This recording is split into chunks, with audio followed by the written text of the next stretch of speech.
নমস্কার, 24 ঘন্টা যে খবর আপনাদেরকে জানাবো। বিবাহ বহির্ভূত সম্পর্কের অভিযোগ তুলে মহিলাকে মারধর, মাথা ন্যাড়া করে গ্রামে ঘোরানোর অভিযোগ।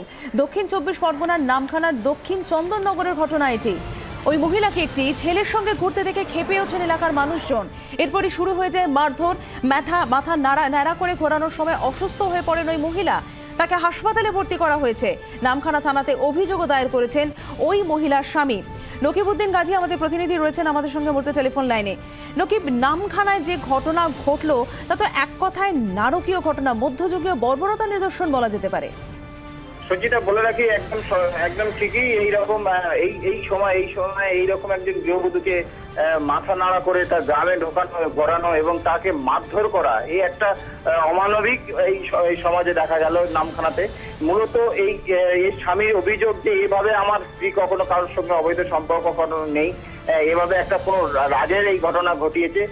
একই গ্রামেই বাপের বাড়ি এবং শ্বশুর বাড়ি। মূলত সোমবার দিন এই মহিলা বাড়িতে। একটু তোমাকে বিরত করছি। এই মুহূর্তে রাজ্য মহিলা কমিশনের চেয়ারপারসন সুনন্দা মুখার্জি আমাদের সঙ্গে টেলিফোন লাইনে রয়েছেন। আপনাকে স্বাগত 24 ঘন্টায়।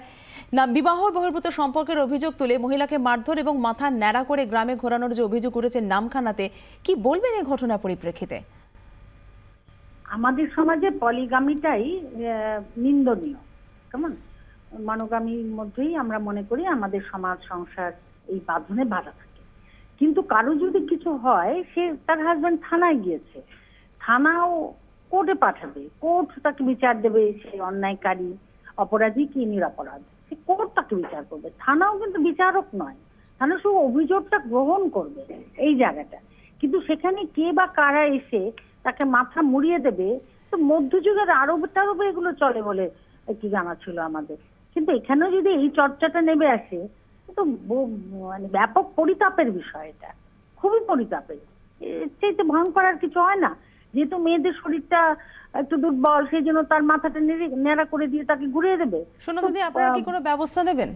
আমাদের কাছে অভিযোগ যদি আসে বা কাগজে যদি আমরা লিখিতভাবে কোনো কিছু ছবি মানে ছাপা হয়, তাহলে পরে তো নিশ্চয়ই আমরা সুমটো করবো, জানতে চাইবো যে পুলিশ ওকে যে এইভাবে হেনস্থা করেছে, পুলিশ তাদের বিরুদ্ধে কি ব্যবস্থা নিয়ে। সামাজিক অন্যায়, সামাজিক অবিচার একেবারে হতে পারে না। ধন্যবাদ সুনন্দা মুখার্জি। রাজ্য মহিলা কমিশনের চেয়ারপারসন আমাদের সঙ্গে এতক্ষণ টেলিফোন লাইনে ছিলেন। নারী আন্দোলন কর্মী শাশ্বতী ঘোষ আমাদের সঙ্গে মুহূর্তে টেলিফোন লাইনে রয়েছেন। আপনাকে স্বাগত 24 ঘন্টায়। নামখানায় যে ঘটনা ঘটেছে, যেভাবে বিবাহ বহির্ভূত সম্পর্কের অভিযোগ তুলে মহিলাকে মারধর করা হয়েছে, মাথা ন্যাড়া করে গ্রামে ঘোরানোর অভিযোগ উঠে আসছে, কি বলবেন এই ঘটনার প্রেক্ষিতে? দেখুন, এই প্রথম কথা হচ্ছে যে এই নৈতিকতার জায়গাটা, যে বিবাহ বহির্ভূত সম্পর্ক কেন হয়েছে, সেখানে তার স্বামী অত্যাচার করতেন কিনা, তার জন্য অন্য কারো সম্পর্ক হয়েছিল কিনা, অন্যজন তাকে ফুসলিয়েছিল কিনা, সেইগুলো বিচার না করে যখন একজন মহিলাকেই কাঠগড়ায় দাঁড় করানো হয়। কিন্তু এখানে একটা কথা আপনাকে বলি যে স্বামী, এই মহিলার স্বামী কিন্তু তার পাশেই দাঁড়িয়েছেন এবং তিনি কিন্তু বলেছেন তার স্ত্রীর কোনো সম্পর্ক কারোর সঙ্গে নেই। এবং নামখানা থানাতে কিন্তু অভিযোগ দায়ের করেছেন এই মহিলার স্বামী। তাহলে তো বলতে হয় এটা একটা খুব অত্যন্ত একটা মানে আদর্শ একটা ব্যাপার, যেখানে স্বামী বলছেন যে এই মহিলাকে যা বলা হয়েছে সেটা বদনাম এবং মহিলার পাশে দাঁড়িয়েছেন। কাজে এই দুই যুগলকে তো অবশ্যই সেখানে বলতে হয়, বিশেষ করে স্বামীকে বলতে হয় পাশে দাঁড়ানোর জন্য। আমি তার সঙ্গে বলবো, যারা তাকে এই বদনাম দিয়েছে নিশ্চয়ই পঞ্চায়েত, পুলিশ তাদের চিহ্নিত করতে পারবে এবং তারা আইনটা হাতে তুলে নিলেন কেন। আইনটা হাতে তুলে নিয়ে স্বামী যখন বলছে এরকম কোনো এই পুরো ব্যাপারটা বদনাম, পেছনে কি অন্য কোনো কারণ ছিল, পেছনে কি তারা চাঁদা দেননি এরকম কোনো কারণ ছিল, আইন তারা নিজেদের হাতে তুলে নিলেন কেন, এই প্রশ্নটা তো সবসময় উঠবে। এবং সেখানে পুলিশ প্রশাসন, পঞ্চায়েতের প্রতিনিধিরা কি করছিল, ঘুমাচ্ছিল, এই প্রশ্নটা অবশ্যই উঠবে। এবং তাকে এবং তার স্বামীকে এই লড়াই চালানোর জন্য আমি তো আমার তরফ থেকে অভিনন্দন দেবো, বিশেষ করে স্বামীকে, যখন তিনি এই মহিলার পাশে, অত্যাচারের পাশে দাঁড়িয়েছেন, বলছেন যে পুরো ব্যাপারটা তাদের মিথ্যে করে বলা হচ্ছে।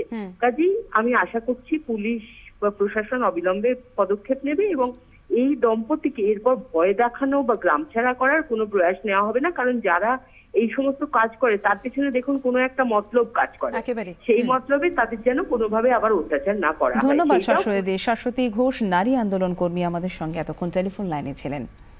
নকিব, তোমাকেও ধন্যবাদ।